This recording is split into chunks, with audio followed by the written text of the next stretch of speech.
मुलीविषयी बोलू. हां, नाही तू विचारणार नाही ना. त्याचप्रमाणे माझी मोठी मुलगी मला जी मुलं आहेत त्याच्यात मला 2 मुली आणि 3 मुले आहेत मुलगे आहेत. माझी मोठी मुलगी आहे, ही मुलगी D.एडपर्यंत शिकली आणि तिला टीचरची नोकरी मिळेल. परंतु ती मला माझ्या एकंदरीत आर्थिक आणि इतर बाबतीत बघितलं तर तिने प्रमुख मुलगा म्हणजे मुलगा जसं एक प्रमुख असतो कुटुंबातला त्याप्रमाणे तिने सगळं धुरा आमच्या संसाराची वाहिली आणि आम्हाला आणि मला खूप तिने मदत केली. परत मुलं त्याचप्रमाणे माझी दुसरी मुलगी वाहिली ही चांगल्या घरी तिचं लग्न झालं. ती चांगली शिकलेली आहे आणि ती सुखात आहे आणि तिला 2 मुलं असून आणि ती आणि तिचा नवरा सुखी आहे हे पाहून आणि ती वेळच्या वेळी माझ्याकडे येऊन पाहत असल्यामुळे वेळच्या वेळी माझ्याकडे येऊन ती नेहमी माझी चौकशी वगैरे करत असते. मी रिटायर झाल्यानंतर ती सकाळी संध्याकाळी माझ्याकडे सतत येत असते आणि ह्याबद्दल मला फार फार आनंद होतो. त्याचप्रमाणे माझे 2-3 मुलगे पण त्याच्यापैकी 2 मुलगे हे सध्या ट्रान्सपोर्टमध्ये म्हणजे माझ्या कंपन्यांना बसेस वगैरे देऊन आणि असा एक बिझनेस करत असतात. ते सुद्धा माझ्या सल्ल्याने विशेषतः आर्थिक बाबतीत माझा सल्ला घेतल्याशिवाय ते पुढे जात नाही आणि तो धंदा एकदम उत्कृष्टपणे म्हणजे त्याच्यात कुठल्याही प्रकारचे ऱ्हास न होता उन्नती होत आहे. हे पाहूनही मला फार फार आनंद होत आहे. आज मी जवळजवळ 70 वर्षात आहे. त्याचप्रमाणे माझा शेवटचा मुलगा विजय गोंसावीस हा फाईन आर्ट झाला. खूप कष्ट त्याने घेतले कारण माझी परिस्थिती बरोबर नसताना तो शिकला आणि आज बेळात त्याने अभ्यास केला आणि तो आज येशू संघामध्ये चांगल्या तऱ्हेने आर्टिस्ट म्हणून आणि इतर मिशन म्हणून सेवा करत आहे. दीनदुबळ्याची सेवा करत असल्यामुळे मला लहानपणापासून जी सोशलिस्ट जी विचारसरणी आहे ही मला लाभल्यामुळे गरिबाची सेवा करण्यास दीनदुबळ्याची सेवा करण्यास तो तिथे गुंतलेला असल्यामुळे मला हे पाहून सुद्धा फार फार आनंद होतो. तुमच्या कुटुंबाबद्दल आम्हाला सांगितलं पण आता तुमच्या जीवनाविषयी म्हणजे आता तुम्ही जेव्हा जॉबला होतात बायकालाला जायचे तुम्ही EC बँकेमध्ये आणि नंतर मग आता त्याच्यानंतर रिटायर झालात मग लायब्ररी चालवायचे त्याबद्दल आणि त्याच्यानंतर आता तुमचं जे आजारपण आहे त्याबद्दल काहीतरी या 3 टप्प्यांमध्ये तुमचा काय अनुभव थोडासा एक थोडक्यात आम्हाला एक तुमचा अनुभव सांगा. ऑफिसमध्ये मी जवळजवळ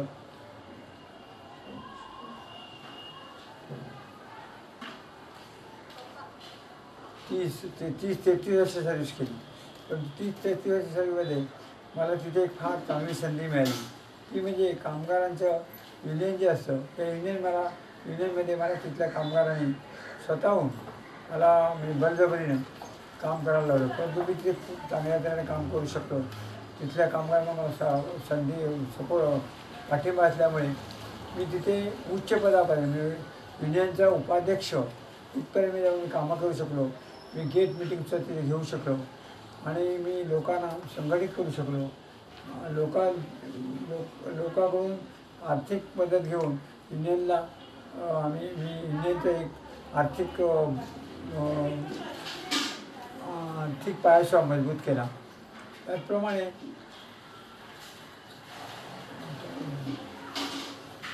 रिटायर झालात तुम्ही.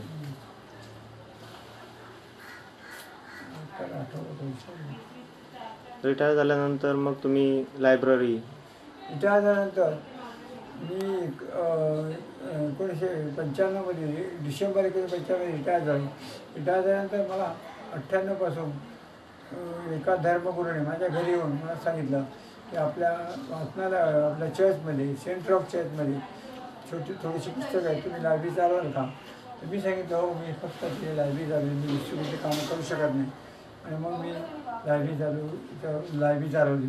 तिथे खूप महिला विशेषतः महिला आणि एकंदर जवळ 60-70 असे सभासद आणि लहान असे 55 सभासद म्हणजे लहान मुलं जवळजवळ 1ली ते 10वीची अशी इंग्लिश मिडियममधली मुलं तिथे येऊन पुस्तकं घेऊन घरी जाऊन वाचायची.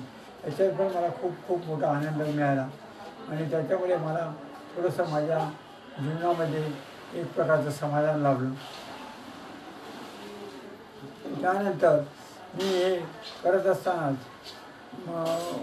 असतानाच मला असं वाटतं स्वतःला की कदाचित माझ्या वाढत्या आयुष्यामुळे मी थोडंसं माझ्या कॅपॅसिटीच्या बाहेर काम करत असावा आणि म्हणून मला मला मला या गेल्या 2007 जानेवारी फेब्रुवारीपासून मला एक काविळीचा आजार झाला.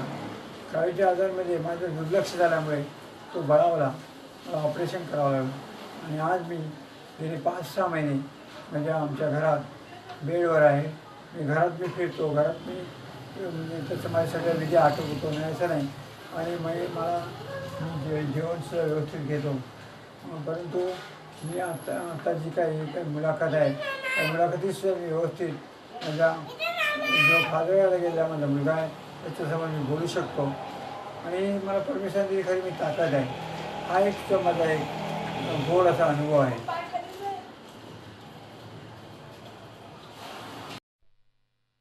व्यथा वेदना अंतरी मुकपणे सोसुनी, अचानक का असे गेलात तुम्ही निघुनी. एक प्रकाशमान ज्योत शांत मंद झिजुनी, गेली दिव्य प्रकाशाने सर्वांना उजळुनी. झिजविला देह तुम्ही अपार आपुल्या संसारासाठी, अनेक संकटे पार केली तुम्ही या समाजासाठी.